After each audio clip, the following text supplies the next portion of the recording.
Datang telat, Hmm. terus gue datang tuh lagu kedua. Oh, Tuh gila. Mangkai itu udah manggung.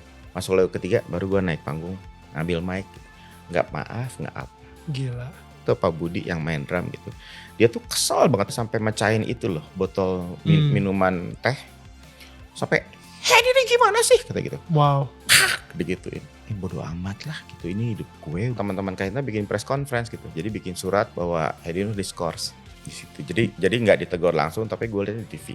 Wow. Lagi tobat-tobatnya, lagi berusaha untuk membalas semua kesalahan gue kepada orang tua, terutama ibu. Wow. Dan ibu meninggal di Bandung, gue lagi di Medan. Hai, ini gue Daniel, tetangga kamu. Yuk kita mulai. Saat itu Kahitna sama karirnya Hedi Yunus sendiri gimana? Masih besar? Jalan banget dong? Jalan banget.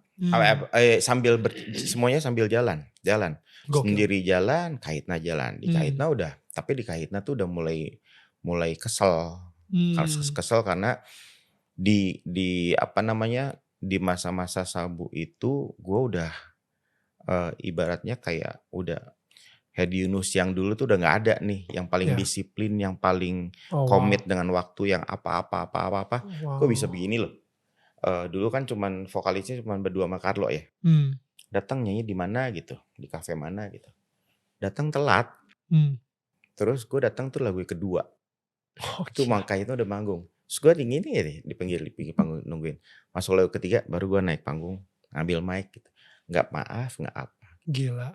Tuh anak-anak udah Gak heran gitu. lu ditendang.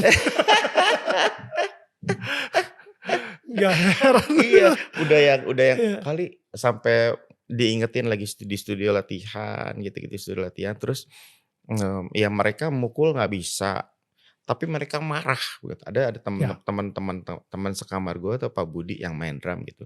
Dia tuh kesel banget karena tahu gue dari awalnya seperti apa gitu kan gitu. Dia tuh sampai hari itu tuh di studio latihan. Dia sampai mecahin itu loh, botol minuman teh. Sampai, "Hei ini gimana sih?" kata gitu. Wow. Digituin. Gitu. Wih, dia marah. Cuman gitu doang. Gila ya. Bebalnya udah bebal sih, udah dablek banget sih gitu. Di sini udah di kepalanya tuh udah apa namanya? Bodo amat lah gitu, ini hidup gue udah waktu itu sih rasanya seperti itu gitu. Cuman ya teman-teman Kahitna juga berusaha ngerti lah sampai di puncaknya gue sebelum diskors itu jadi ada satu acara untuk 5 band besar syuting TV, ulang tahun televisi swasta, syutingnya di Bandung, di Bumi Sangkuriang. H-1 anak-anak udah duluan berangkat ke Bandung. Kalau gue nyusul besoknya karena hari itu tuh gue ada pemotretan untuk album solo gue yang ke-4 di rumahnya Titi DJ. Dan gue memang waktu itu melaksanakan pemotretan, cuman sampai malam banget. Selesai malam banget, pulang ke rumah, packing, jadi nggak tidur. Pagi-pagi gue langsung ke Bandung, ngejar GR check sound di Bumi Sangkuriang jam 8 pagi sama Kahitna. Ya praktis gue entah itu udah berapa hari nggak tidur gitu ya. Siang-siang outdoor segala macam gitu sampai jam 11-an gitu. Gue udah pulang, masuk ke hotel, terus gue diingetin gitu. "Tas standby ya jam 4 katanya gitu. Oh sorry, kita baru balik ke hotel itu di atas jam 12 siang. Oke. Standby jam 4 sore ya gue. Gue bilang, gue minta ke salah satu manajemen dari Kahitna, temenin gue di kamar dong. Takut gue nggak bangun nih, bilang gitu. Karena gue nyadar nih, pasti gue parah nih akan tidur bablas nih gitu. Enggak lu tidur sendiri aja gitu. Mereka memang udah statusnya tuh udah gedek liat gue, udah berbulan-bulan kayak gini gitu. Enggak, ya dalam hati gue, ya udah, bukan salah gue ya kalau gue kebablasan tidur. Maksudnya gue masuk kamar sendiri. Terus kebiasaan gue memang kalau masuk kamar itu adalah pasti di lock, di slot gitu, di si kuncinya tuh pasti di slot. Oh, ya. Terus di don't disturb, dipasangin kertas gitu. Ya. Lek, gue tidur. Udah nggak sempat lagi pasangin alarm atau apa-apa. Bablas. Standby harusnya jam 4 sore jalan, terus On air, on cam itu jam 8 mulai. Lagi tidur terus gue bangun gini, duduk duduk duduk duduk duduk duduk. Ya apa nih? Oh pintu kamar. Gue liat jendela kamar kok gelap ya? Jendela si gordennya masih kebuka kan. Kok gelap ya? Jam berapa ini? Bilang gitu. Lihat, mampus jam 8 kurang. Mampus harusnya udah syuting, udah on cam. Ah gila. Itu Ya. duk duk duk duk duk duk gupuk. Gue lihat dari intip dari lubang pintu itu.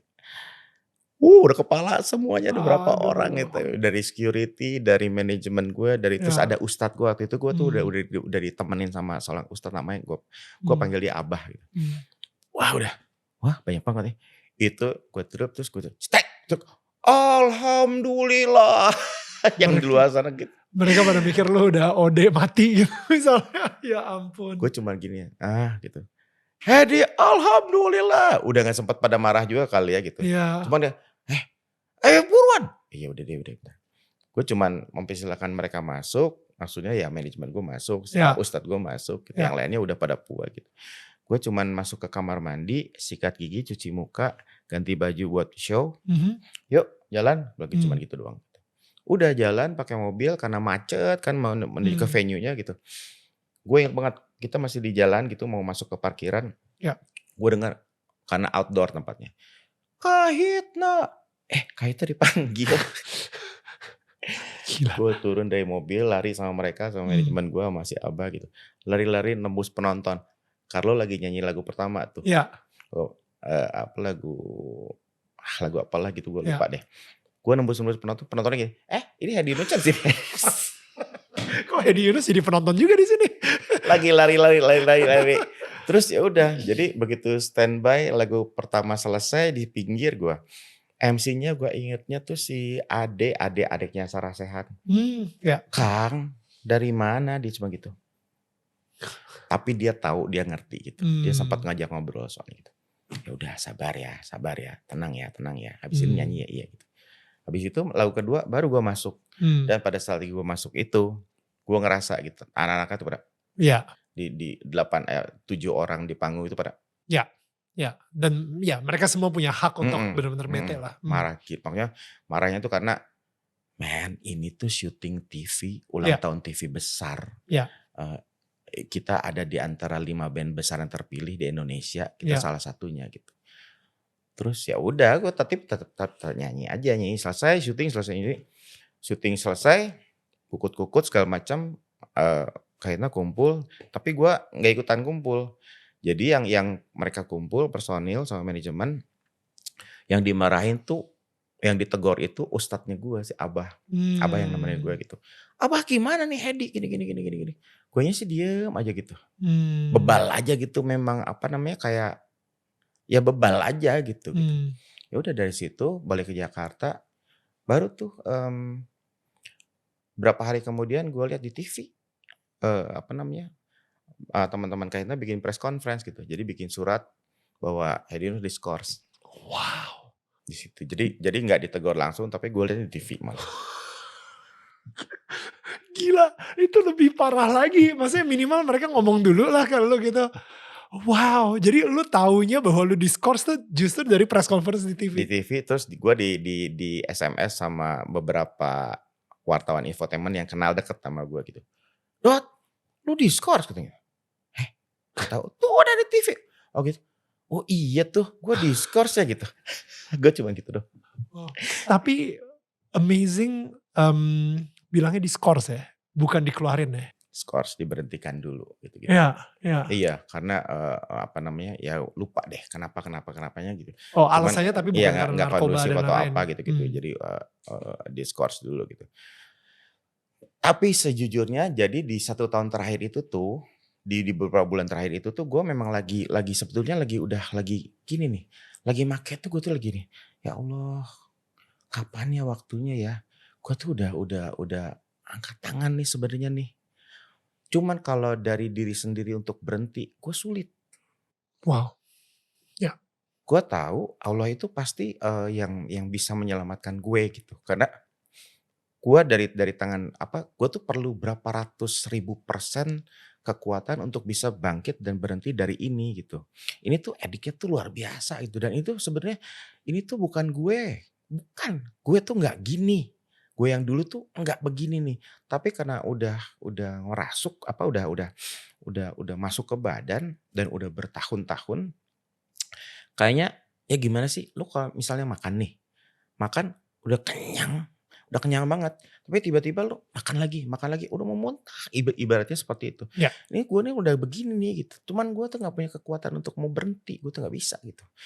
Tahu pokoknya gue sih nungguin gue sih yakin, hakul yakin nungguin mukjizat dari Allah kapan gue akan bisa berhenti dari sini, dan itu memang Allah yang Maha tahu, gue bilang gitu. Jadi lagi itu terjadi pas lagi make, gue ngelamun gini gitu. Tapi make lagi gitu. Jadi kayak yang aduh sebenarnya gue udah nggak mau, tapi refleks gitu. Ya. Jadi abis itu ya selang diskors, abis kejadian diskors itu selang 2 apa 3 minggu gue berhenti. Ada momen yang bisa bikin gue akhirnya oke, ini momen gue berhenti. Gara-gara gue ditelepon sama sahabat gue. Ya mereka tahu lah gitu. Karena teman dulu jalan waktu zamannya ekstasi gitu. Terus mereka bilang gitu, suami istri gitu. Tadinya istrinya dulu nelfon malam-malam. Tiba-tiba dia nangis-nangis. Gue manggil dia teteh gitu. Berhenti. Dia bilang gitu. Apa teh? Gue tuh memang hari itu memang rencananya udah mau berhenti. Emang mau stop gitu. Cuman ya nunggu waktu lah gitu. Berhenti sekarang juga. Dia nangis-nangis gitu. Ternyata gue ada di TO. Dari daftar TO. Dia dikasih tahu sama temannya yang polisi apa tuh namanya lah. Yang gak pakai seragam gitu. Dia tahu kalau mereka nih suami istri ini sahabat gue gitu. Kasih tahu gitu. Oh wow. Kasih tahu, dia bilang gitu. Dia langsung teriak-teriak, ditelepon teriak-teriak, berhenti sekarang juga di boy, please berhenti. Udah nangis-nangisnya udah gak kondusif, diambil handphonenya sama suaminya. Nih Firly, ya please sekarang juga yang bisa dihilangin, yang bisa dimusnahin, yang bisa ditanam, bisa dipecahin, semua pokoknya semua barang bukti saat sekarang juga. Dia jangan nunggu. Pokoknya tutup telepon, stop, dia bilang gitu. Please nurut ya. Ya emang mau. Ini lagi mau cari momen berhenti kok, bilang gitu. Udah aja tutup telepon, kok ini kali momen gue dan doa gue diijabah sama Allah ini nih momennya nih. Sekarang gue diingetin seperti ini gitu. Udah, dasar. Oke, kita perpisahan dulu ya. Bos, masih ada 5 gram. Ya udah, ini cara kita berpisah. 5 gram terakhir ini kita berpisah. Enggak udah siapa 5 gram. Cuma maksudnya udah terakhir ya gitu. Taruh aja gitu. Karena gue taruh di toples kecil gitu, yang lucu-lucu gitu. Terakhir ya, perpisahan ya, bilang gitu. Berat gitu kan, sekali tarik, tuk, tiba-tiba gue pusing migrain. Gue tuh orangnya gak pernah pusing, gak pernah migrain. Oke. Tuk, sebelah. Sakit yang kayak tutup paku gitu, tajam gitu. Satu kali balik lagi, tuk. Jadi tiba-tiba selesai gue berhenti, matiin segala macam kompor apinya gitu. Itu kayak ada jarum yang nusuk di sini 2, sakit banget. Ini kenapa ya, gue bilang gitu.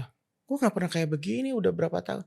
Tapi dalam hati yang langsung ya udah mungkin ini doa gue dijawab dengan seperti ini, dan nikmatnya dihilangin. Supaya gue berhenti, ya udah gue nih gini nih, sakit nih sekarang nih.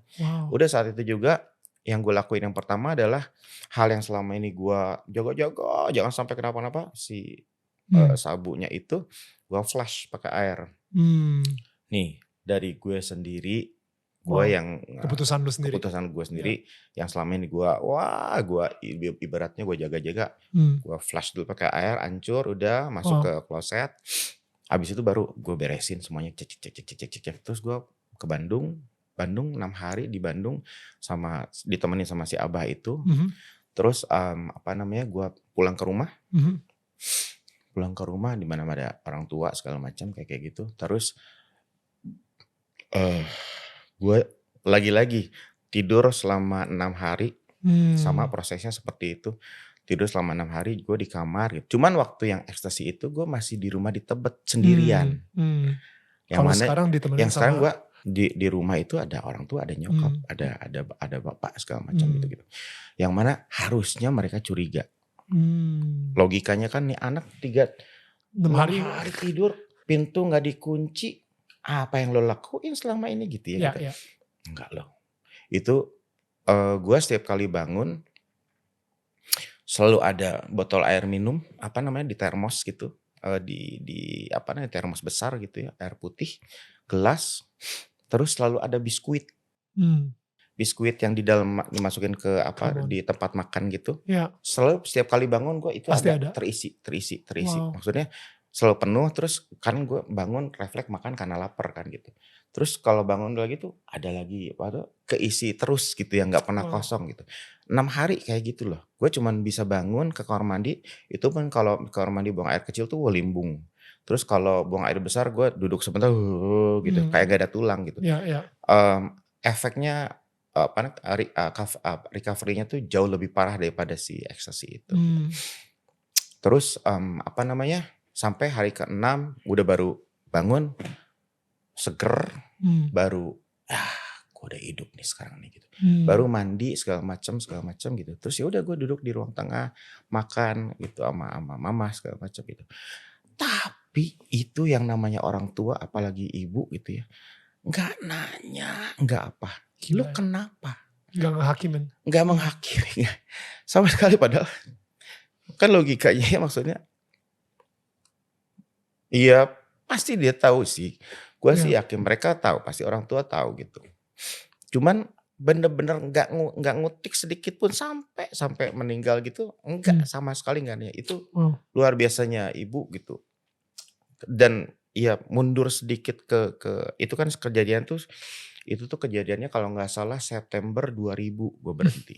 Nah gue tuh ulang tahun kan Agustus 2000. Yang tahun 2000 Agustus itu pas gue lagi ada di Bandung juga, gue lagi di hotel, lagi nginep di hotel gitu. Gue udah sampai dijemput sama kakak gue almarhum, "Head pulang, mama nyuruh pulang," katanya. "Udah dibikinin tumpeng," dia bilang gitu, "nasi kuning, kan kamu ulang tahun," katanya. Gitu. Tapi ya itu lagi puncak-puncaknya rusaknya lah gitu. Pulang ke rumah, itu tuh gue inget banget tuh. Sampai di rumah tiba-tiba nyokap udah berdiri aja nungguin pulang, cium seperti biasa. Terus tiba-tiba ada 2 sahabat sekolah gue yang sampai sekarang jadi sahabat dari SD, SMP, sampai sekarang kita masih main. Wow, gokil. Jadi itu teman-teman yang lama gitu ya, maksudnya teman-teman dari zaman sekolah. Enggak. Dipanggil mereka, jadi kayak gini loh, kalau si Anto sama Irwan. Kayak intervention gitu. Kok ada di sini bilang gitu. Suruh mama datang katanya gitu. Oh wow. Jadi kayak yang gini, kayak ngingetin lagi, lu masih punya sahabat lama loh yang sehat. Kayak gitu. Cuma disediain tumpeng, terus ditemenin ada tuh temen gue gitu. Terus habis itu berdoa. Mama itu berdoa, gue tuh isinya lupa ya. Cuman dalam hati gue gini, kenapa dia doanya kok tahu banget kalau gue lagi rusak ya Allah gitu. Kayak ngedoain supaya gue cepat sembuh istilahnya. Ibarat katanya seperti itu. Panjang dengan karena kan nyokap tuh almarhumah tuh ahli ngaji, pokoknya udah ahli ibadah lah gitu. Itu doanya sangat panjang dan ya Allah kok dia tahu sih gue lagi hancur gitu. Sampai besoknya abis dari situ tuh gue pulang ke Jakarta. Biasanya yang gue tuh selalu ngasih uang, ngasih baju, ngasih apa. Itu tuh hari itu tuh besoknya tuh sampai mau pulang Jakarta tuh mama tuh kayak gini, "Nih bawa 500.000 gitu." "Mama buat apa?" bilang gitu. Iya padahal emang lagi gak punya duit sih gitu. "Enggak lah kamu perlu," kayak gitu. "Enggak mah," gitu. Sok nahan gitu kan. "Enggak, dia lagi perlu ini duit gitu. Ini duit ini juga uang yang selama ini Hadis lo kasih mama simpan gitu." Aduh itu berarti kenapa sih dia tahu banget kita nggak cerita, kita nggak mengekspresikan segala macam, tapi ibu tuh memang ada darah yang mengalir dan dia tuh sangat tahu, tapi benar-benar nggak yang gue tuh anehnya dia nggak marah, nggak ngejudge, nggak apa gitu. Sampai yang terakhirnya kayak gitu.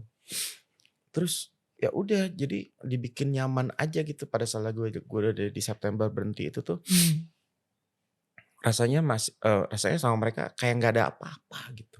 Itu yang bikin gue ya Allah gitu ya, bersyukur banget punya orang tua terutama ibu yang bener-bener yang kayaknya ini tuh salah satunya adalah memang mukjizat yang terjadi pada saat itu bisa berarti karena doa dan juga kasih sayang dari ibu yang nggak pernah putus doain anaknya. Ibu padahal tahu, tapi mungkin dia diem aja karena nggak pengen mempermalukan Kang Hedi juga. Tapi yang menarik adalah ketika lu lagi, gue yakin sih kayak pas lagi tidur 6 hari itu kelihatan kayak orang sakau ya. Gak tau ya, kayak pasti kelihatan kayak orang sakau gitu, gigil-gigil dan lain-lain gitu karena butuh dan lain-lain. Tapi dia tetap ada di samping dan nambahin biskuit, nambahin susu, nambahin minuman.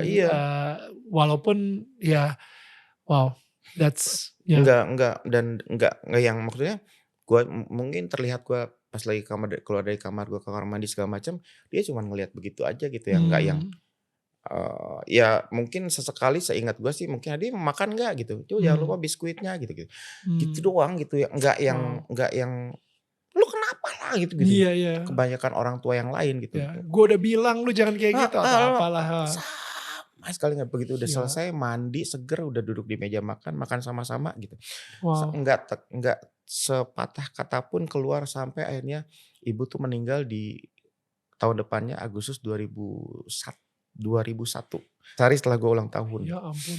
Gue ulang tahun 24 Agustus, ibu meninggal 25 Agustus 2001. Dan lu udah bersih, kondisi udah bersih. Itu gue lagi tobat-tobatnya, lagi berusaha untuk membalas semua kesalahan gue kepada orang tua, terutama ibu. Wow. Dan ibu meninggal di Bandung, gue lagi di Medan. Tapi ya at the same time dia ngelihat kayak dia udah ngelihat lu udah di jalan Tuhan lagi gitu. Jadi kayak oke, udah aman, kayak ya tugas gue sebagai seorang ibu kayaknya udah selesai gitu kayak. Kayaknya sih kalau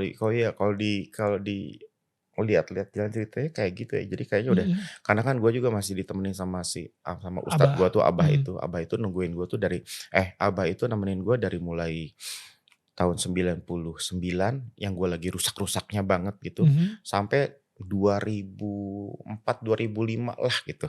Jadi nggak dilepas-lepas dulu karena takut trigger segala macam kayak gitu sampai gue berangkat haji ditemani sama Abah juga sebagai gue bentuk balas budi sama dia gitu. Dan mungkin mamah juga waktu yang meninggal juga kayak agak tenangnya karena mungkin gue ada yang nemenin juga gitu ya untuk tidak supaya nggak lepas kontrol lagi segala macam kayak gitu. Gitu. Ada salah lagi kalau meninggal tuh kayak badai petir yang bener-bener yang gitu terus kalau meninggal gitu. Baru handphone gue buka gitu, gue lihat grup Yofi innalillahi kalau itu